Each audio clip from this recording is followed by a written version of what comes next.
Hello everyone, my name is Lu, and today I would like to talk about how we can utilize electric trucks as mobile microgrids to enhance the community health clinics resilience in Indonesia. Here is an overview of today's presentation. I'll start with the introduction and includes the motivation and the background for this work. And then I'll go through with the methodology, which is based on the Grid. And then I will talk about the case study that we used. And then finally, I will talk about the results and wrap up with the conclusions. I'll start with the motivation behind this work. Electricity reliability is very important for modern societies. The power disruption, such as the power outages, will impact the critical services such as the hospital, especially during the natural disasters. Therefore, enhancing the resilience of healthcare facilities is a priority for governments. To address these challenges, we need to find effective solutions. Ad hoc microgrids can provide a solution. It can operate independently and it provides localized power supply. It utilized mobile energy storage such as electric vehicles. So it can provide the electricity continuous in emergencies because it can be relocated easily. It also can provide flexible energy because of it is implemented with a battery. So it can charge during low demand hours and discharge during peak demand hours. In order to find the most effective and cost-efficient solution, we need to develop the ad hoc microgrids to meet our demand. For this purpose, we utilized the two tools.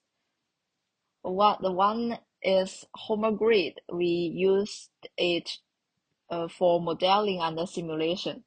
And another one is Python. We used it for data generation. And we use both for scenario design and evaluate the ad hoc microgrids performance. Then I would like to talk about how Grid and Python work.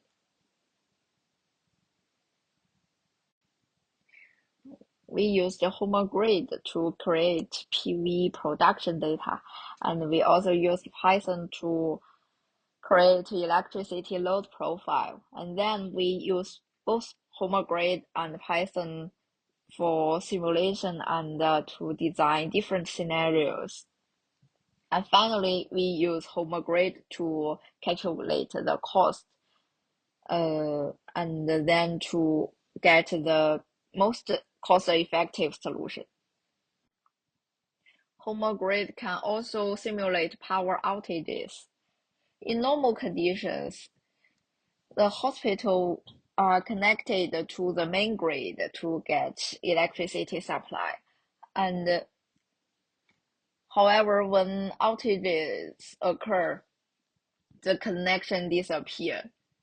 So we can use ad hoc microgrids that relies on electric vehicles with or without PV panels to provide electricity for clinics. And next, let me talk about the case study for this work. Our case study focused on Indonesia. It has over 17,000 islands and with a population of 270 million. Among these, 117 million are living in rural areas. Because of its location, it is more vulnerable to natural disasters such as the earthquake and the flooding.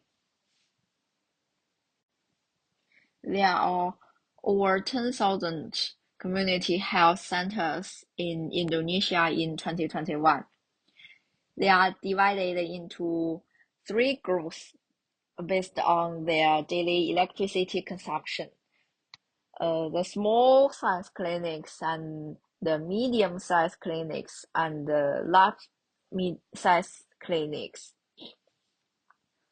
For each size of clinics, the small clinics consume 10 kilowatt hour every day, and for medium, they consume 20 kilowatt hour every day, and for large, they consume 30 kilowatt hour every day.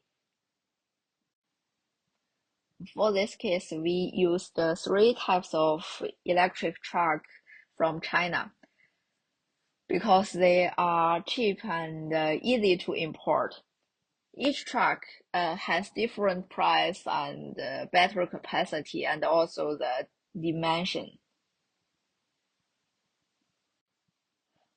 For this work, we designed 4 scenarios, varying whether PV panels were installed with trucks and whether a single truck could supply continuous power. After the simulation and analysis, we got the result. It shows that for small-size clinics, a single one with PV is the best option. And for medium-sized clinics, a light truck and a mini truck, both with PV panels, is optimal. And for large-sized clinics, only 2 light trucks with PV panels can meet the demand. Finally, we will go to the conclusion part. From the results, we found that the single EV is only suitable for the small size clinics due to the limited capacity of their batteries. And the rooftop PV systems have limited impact on enhancing the energy capacity of microgrids. We also considered to install diesel generators. It is reliable, but it is harmful to environment due to CO2 emissions. So in the future, we can focus on improving the battery capacity to store more electricity. And we also can install fixed PV systems in areas with frequent power outages. And finally, we need to explore more economical and sustainable solutions. That's all I wanted to share with you. Thank you for your time, and if you have any questions, please feel free to reach out to me.